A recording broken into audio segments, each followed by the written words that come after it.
आप मुसलमानों को टारगेट करते हैं और अगर वो मुसलमानों को ठंडा पानी पिलाते हैं, उनको आराम देते हैं, तो तकलीफ क्या है? मुसलमान भी तो इस देश का नागरिक है, उसे बाहर तो नहीं निकाला जा सकता।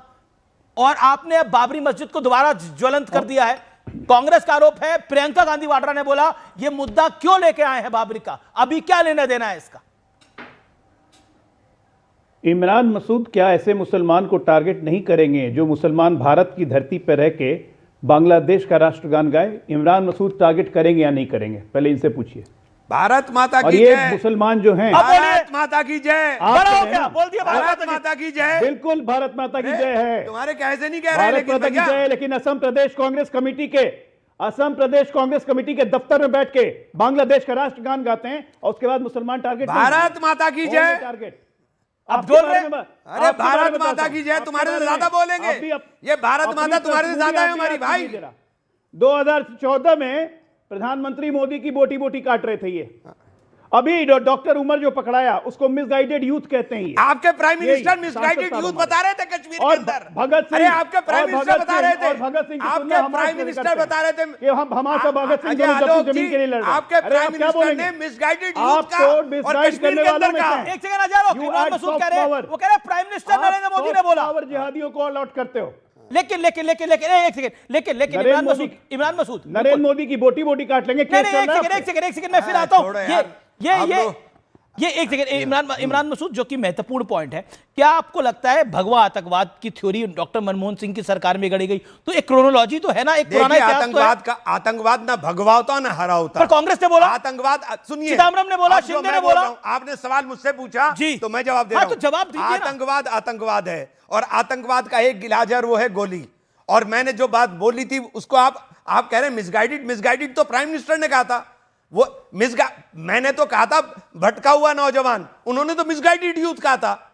तो एक बात बताइए, जो बम से उड़ा रहा है वो भटका हुआ नौजवान तो नहीं, वो तो आतंकवादी अगर वो सीधे रास्ते पे होता, उसे कुरान का पता होता, उसे इस्लाम का पता होता, उसे इंसानियत का पता होता, तो ये काम करता वो। आप मुझे बोले, आप कह रहे हैं बीजेपी इशू बनाती है। मैंने इससे ऊपर भी बात की। एक मिनट मैंने सुनना पड़ेगा, 30 सेकंड सुनना पड़ेगा। 30 सेकंड सुनना पड़ेगा, मैं सुनूंगा आपकी। एक सेकंड सुनिए, बोलिए एक सेकंड। मैंने उससे बड़ी बात कही। मैंने कहा उस आदमी के लिए जहन्नुम का रास्ता खुलेगा, उसको जन्नत का रास्ता नहीं मिलेगा। एक सेकंड। लेकिन अजय आलोक वो कह रहे हैं भगवा आतंकवाद की थ्योरी से, वो कहते हैं आतंकवाद का कोई धर्म नहीं होता, लेकिन पुराने गड़े मुर्दे आप क्यों उछालते हैं? इसका जवाब क्या है? गड़े मुर्दे क्यों उछालते हैं? हमास किस लिए लड़ रहा है? ये इनके हमास के बारे में क्या विचार है? हमास आतंकवादी संगठन है या नहीं? नहीं, पहले पूछिए। नहीं, हमास आतंकवादी संगठन है या नहीं? नहीं, हमास इनके लिए आतंकवादी संगठन नहीं है। अब इनसे बात करने की जरूरत रह जाती है।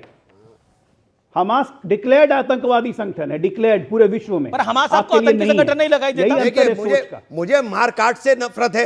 मैं मारकाट, हमास तो मारकाट नहीं, सुनिए मेरी बात, मैं मारकाट से नफरत। जितने भी मुक्ति आंदोलन हुए, उन तमाम तरह आंदोलन के अंदर, चाहे नेल्सन मंडेला रहे हो अफ्रीका के अंदर, चाहे हमारे आंदोलन रहे हो, हमारे तमाम लोगों को क्या ब्रिटिशर्स बोलते थे? हम लोग अपनी जमीन के लिए लड़ रहे थे। एक सेकंड, लेकिन भगवा आतंकवाद की थ्योरी तो कांग्रेस लेके आई ना, वो गलत चिदम्बरम और नहीं। अच्छा, अब आप हर चीज को गलत बोल देंगे तो ऐसे बचा नहीं जा सकता। जो गलत है तो मैं गलत बोल रहा हूं। चिदम्बरम ने बोला, सुशील कुमार शिंदे ने बोला, जो गलत है मैं उसे गलत बोल रहा हूं साहब। ओके, आप उसको गलत बोल रहे हैं, लेकिन कांग्रेस कैसे बचेगी ना? आतंकवाद का कोई चेहरा नहीं होता ना, आतंकवाद का कोई रंग होता। अच्छा, एक बात बताइए, कांग्रेस मुसलमानों की पार्टी है, इनकलाब अखबार में छपा। कांग्रेस सबकी पार्टी है। जुलाई 2018 में देश के अंदर रहने वाले शोषितों की, वंचितों की, सबकी पार्टी है कांग्रेस। जी, मैं अजय आलोक आपके पास आता हूं। क्या आपको लगता है कि जो बात की गई, जो रेवंत रेड्डी ने बोला, ओके 40 सेकंड इत्मीनान से डॉक्टर अजय आलोक, आप वरिष्ठ हैं, इत्मीनान से। मैं सांसद साहब से एक प्रश्न पूछना चाहता हूं कि रालिब जालिब गालिब के नाम पर कश्मीरी हिंदुओं को जो मैसेकर करके भगाया गया 89-90 की इस्लाम का राज यहां रहेगा, वो क्या था? वो इस्लामिक आतंकवाद नहीं था तो क्या था? अरे आतंकवाद का राज्य, आतंकवाद इस्लाम में आतंकवाद ही नहीं है। वो इस्लामिक आतंकवाद है कि नहीं? आतंकवाद ही नहीं है। आपने इस्लामिक आतंकवाद है कि गलत बोलते हो। पहले इस्लाम पढ़ लो। पूरे विश्व में ओसामा बिन लादेन से लेके सीरिया लेबनान हर जगह इस्लामिक आतंकवाद है या नहीं? वहां तेल की लड़ाई है, सत्ता की लड़ाई है। भैया जो भूले भटके उनको समझाएगा कौन? इस्लाम के नाम पे आतंकवाद फैलाएगा, फीके लोग रहे हैं। आप समझाने की जगह उनको सॉफ्ट पावर देते हैं। दिक्कत यही है ना, जब आप हमास की तुलना भगत सिंह से कर देते हैं। आपने किसी की तुलना किसी से नहीं होती। आपने कहा कि शहीद आजम भगत सिंह की तुलना किसी से नहीं बाद में करा मैंने। स्पष्टीकरण आपने दिया। आपने एक बड़ा बयान दिया अभी कुछ देर पहले, देश में आपने किया मुसलमान था। होना पहले गाली हो आपने गया। किया था, बाद में आपने स्पष्टीकरण दिया था। आपने एक बड़ी स्टेटमेंट दी, देश में मुसलमान होना गाली हो गया। अभी आपने मेरे कार्यक्रम में बोला, अभी कुछ देर मिनट पहले आपने इस बात को बोला। क्या भी लगाया था मैंने? जी जी जी है। मैंने कहा था कि देश में क्या मुसलमान होना गाली हो गया क्या? नहीं, एक सेकेंड। मुसलमानों को टारगेट किया जा रहा है। मैं मौलाना मदनी का एक बयान पढ़ता हूं और उस बयान को सुनाता हूं आपको। जब जब जुल्म होगा तब तब जिहाद होगा। सुप्रीम कोर्ट को सुप्रीम कहलाने का हक नहीं है। अदालतें सरकार के दबाव में काम कर रही हैं। लव जिहाद, लैंड जिहाद, थूक जिहाद जैसे शब्द मुसलमानों की तौहीन है। इस्लाम के दुश्मनों ने जिहाद को हिंसा का हम नाम बना दिया है। अब आप बताइए, जब जब जुल्म होगा जिहाद होगा? जिहाद किसके वो लिए कहते हैं होता है? सुप्रीम एक कोर्ट को मिनट सुप्रीम साहब, कहने का एक हक सेकंड। नहीं है। मैं तो इस्लाम को मानता हूं और इस्लाम के अंदर जिहाद मुल्क के लिए होता है। जिहाद मुल्क के लिए होता है। मैं कह रहा हूं सुप्रीम कोर्ट को सुप्रीम कहने का वो उनका बयान सही है गलत है? ये उनका मसला है, वो जवाब आप क्या कहते हैं इसके ऊपर? आपके विचार? देखिए, हमें एक बात सुनिए। मदनी साहब के बयान से आप सहमत हैं? असहमत हैं? नहीं, आप मैं क्लियर जो- लाइन रखते आपने हैं। सुप्रीम कोर्ट के ऊपर मेरे से सवाल पूछा, मैं जवाब दे रहा हूं। हाँ बोलिए। सुप्रीम कोर्ट सुप्रीम है और सुप्रीम कोर्ट के ऊपर अगर विश्वास ही नहीं रह जाएगा तो फिर बचेगा क्या? तो सुप्रीम कोर्ट तो सुप्रीम है। बाबरी मस्जिद के फैसले को हमने सर माथे के ऊपर लगाया कि नहीं लगाया? लेकिन गलत बोला मदनी साहब ने। नहीं, ये सुप्रीम कोर्ट को किसी भी सूरत में बीच में नहीं लाना चाहिए। अब मैं समाजवादी पार्टी के सांसद हैं मुहिबुल्लाह नदवी। हमारी पार्टी ने बार बार कहा है कि वक्फ अमेंडमेंट बिल के पीछे सरकार की पॉलिसी और इरादा सही नहीं है। ऐसा लगता है भारतीय संविधान के आर्टिकल 2526 को कमजोर किया जा रहा है। मुसलमानों की जिंदगी को खलल डाला जा रहा है। आजादी की लड़ाई लड़ने वाले मुसलमान के वंशज अब कह रहे हैं कि उन्हें एक बार फिर नाइंसाफी और जुल्म से लड़ना होगा और जिहाद करना होगा।